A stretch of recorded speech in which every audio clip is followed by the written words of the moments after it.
I think the media can appreciate the fact this is extremely heavy rain, extremely heavy traffic, really difficulties out there.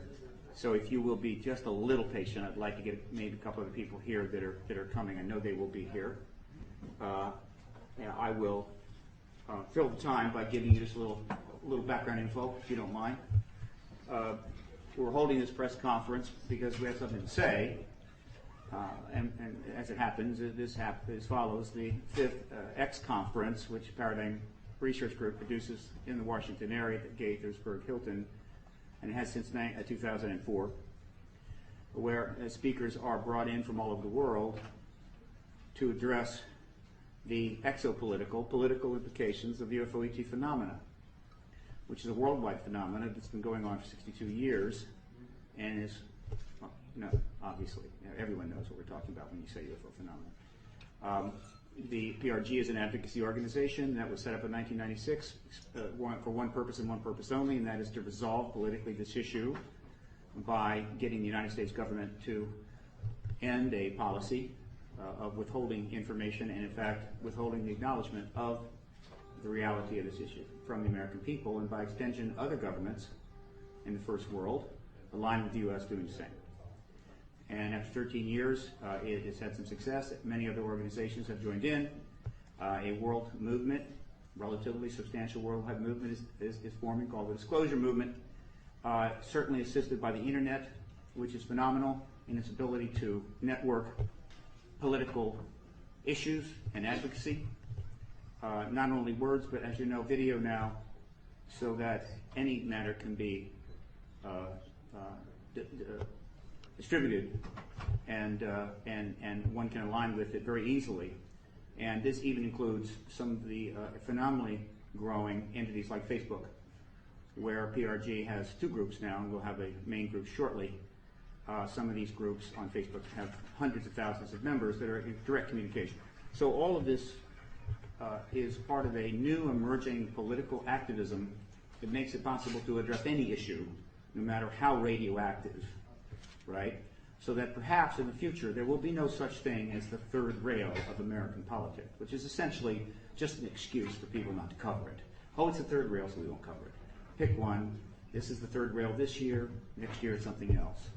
Well, for a very long time, Social Security was the third rail of American politics, which is frankly an infantile and ridiculous way to think about the issue, and so it wasn't dealt with. Well, I can assure you there is a third rail, and has been, of American politics, and that is the UFO ET question.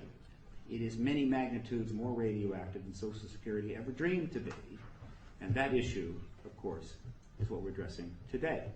All right, now, a quick question here. Is Cheryl Jones here? Okay, all right. Is Richard, is Nick Pope here? Yes, I am. Yes, Nick, very sorry how things worked out this morning. I'm glad that you're here. And I'm glad that you've now become familiar with Washington's very fine metro system. Almost as good as London's very fine metro system. All right? Milton Torres is here. The speaker is here. All right, I think we're going to get underway. This press conference will not last past 11. In fact, it may end before 11. All right? We're going to move very tightly. First, Dr. Edgar Mitchell, Apollo 14 astronaut, will speak to you for a few minutes. And then immediately following that, Major Milton Torres, U.S. Air Force retired, will speak to you for a few minutes. And then you may ask questions of Dr. Torres and Dr. Mitchell. After appropriate amount of questions, then Nick Pope, a former senior executive with the Ministry of Defense in the UK, will speak to you for a few minutes. And one moment. Nick? Let me get that to you. Did you see that press release that I handed out? I didn't. Okay. I have 2 extras. Where'd they go? Someone who has that press release, hand it to Nick Pope, please. But I want you to see what I wrote. Yes. Would someone give Nick a press release, please? Oh, I had. Please read that. Rich Nolan just got here. All right, and thank you. Very good. After Nick has taken some questions, then Richard Dolan will speak briefly about announcement about his second book, very important book, following up his first very important book. And then Alfred Weber will speak briefly regarding a UN initiative that is making headway, all right, and take a few questions. And then Dr. Roger Lear will make a presentation regarding significant breakthrough in physical evidence research, obviously related to this issue. And then he will take questions and we will end. We will not go past 11 a.m. Now, the other thing I would like to mention is that all of the speakers, including Dr. Mitchell, Dr. Torres, Nick Pope, and the others, are definitely available for further interviews after the press conference is over, and we'll be happy to talk with anybody at that time. So, with that, I'm going to move on. 1 second. This is the same as this, right? Yes. Same thing, set extra copies. That press release. Okay.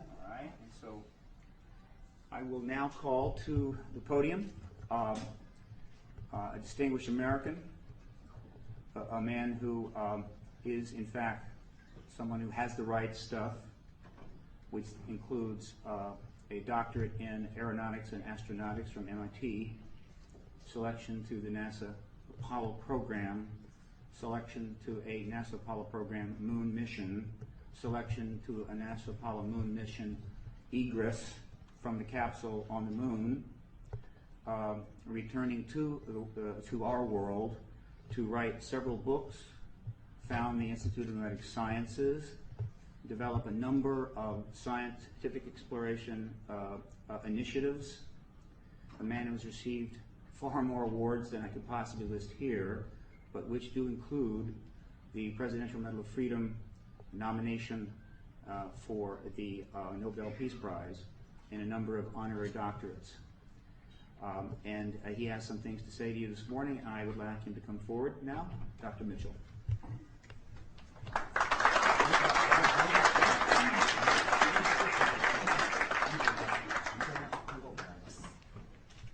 Thank you very much for being here.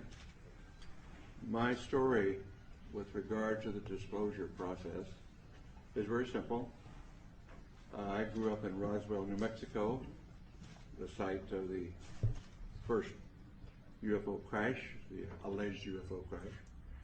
And my story is as a result of growing up there. I was a senior in high school, just going into my senior year in 1947, when on one day the Roswell Record announced that an alien craft had crashed, and the next day changed that story and said no, the Air Force said that was a weather balloon.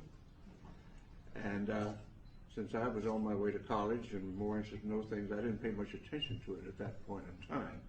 However, my family was in the agribusiness. My grandfather was a cattle buyer and sold registered Hereford bulls to the ranchers in the area, knew everybody in the area, and the Pecos Valley and beyond, sold cattle into Arizona, western Texas, and was affectionately known as Bull Mitchell in those parts. And so it was not surprising to me later on that the lore of the area, of our friends and the people in Roswell, including the sheriff's department, and a military friend of ours, a major, who was also turned out to be a friend of Jesse Marcel, who was the first Air Force officer on the site of the crash. And this Air Force officer was in administration. He was not really involved, but he eventually told me his story, and that's how I became involved.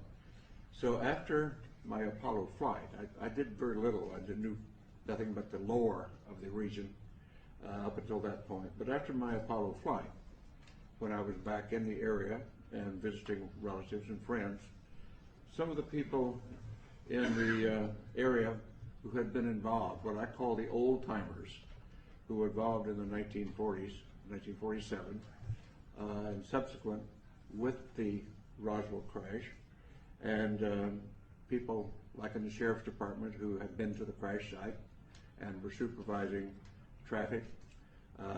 My friend and friend of our family, the major, who was an office mate of in the administrative function at Walker Air Force Base. these folks